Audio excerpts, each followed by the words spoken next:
this country, because I believe that we are heirs and descendants of kings and queens of Africa, and that God gave us that inalienable right of life, liberty, and the pursuit of happiness, and this America gave us that in its Constitution. And I have a passion, particularly passion, a strong passion for my people, first for God, family, and then my people. And my whole life has been dedicated to that struggle. Out of that struggle, I recall we would always go before the political kingdoms of the world. I remember marching up to Montgomery, Alabama, and saying, "Pharaoh, let our people go." And then we marched to Washington for Adam Clayton Powell. We marched in Jackson, Mississippi. We even marched in Harrisburg, Pennsylvania. We said, "Open up these doors and let us in." I realized that whenever we marched, our feet started at the church. And then we ended at the political kingdom, whether it was in Harrisburg, Pennsylvania, Washington, D.C., Montgomery, Alabama. We always marched to that kingdom and said, "Let us go." I said, "We better get in those doors. We better see about getting in there and sitting in there and taking care of these problems for ourselves."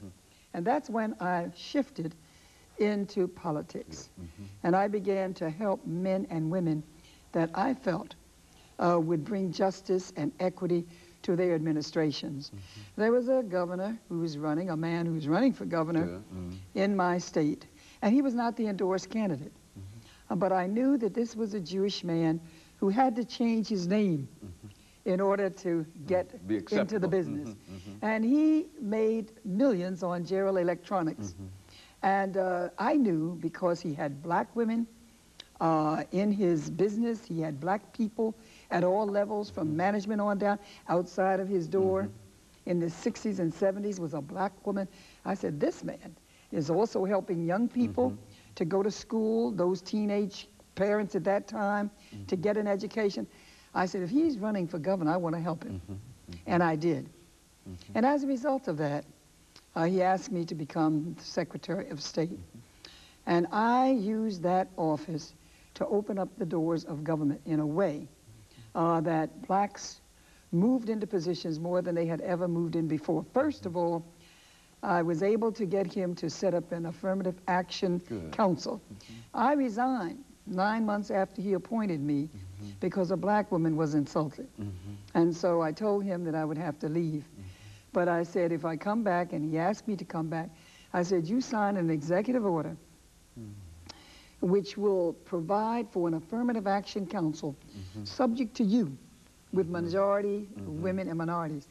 And as a result of that, I had him appoint 12 women judges and 13 black judges in 21 months, which was more than the whole history of the Commonwealth that had been appointed. This is all done in Pennsylvania.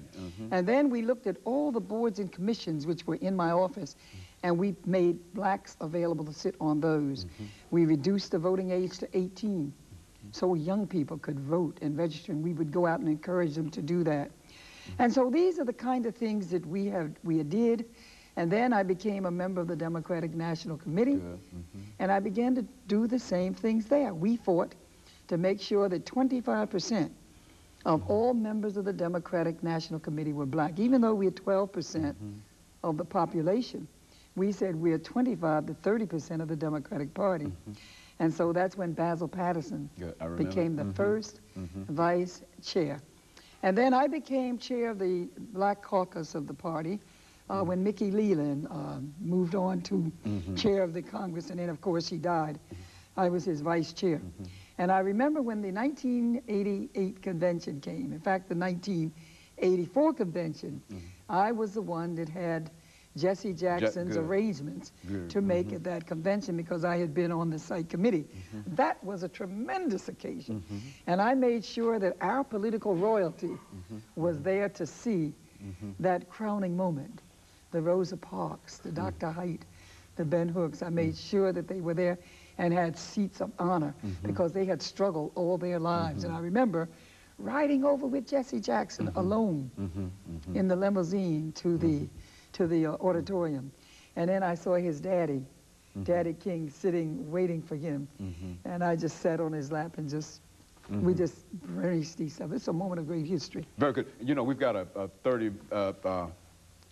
second break coming up here, Dr. Tucker, and after which we will continue this conversation, and we'll give you an opportunity to talk about not only some of the past glories dealing with the party, but also some of the things that you're involved in now. More specifically, I think that folks sort of are now connecting you with the struggle with Time Warner and the so-called gangster rappers, and we want to talk about that when we come back. And we'll be back with you shortly after this commercial break.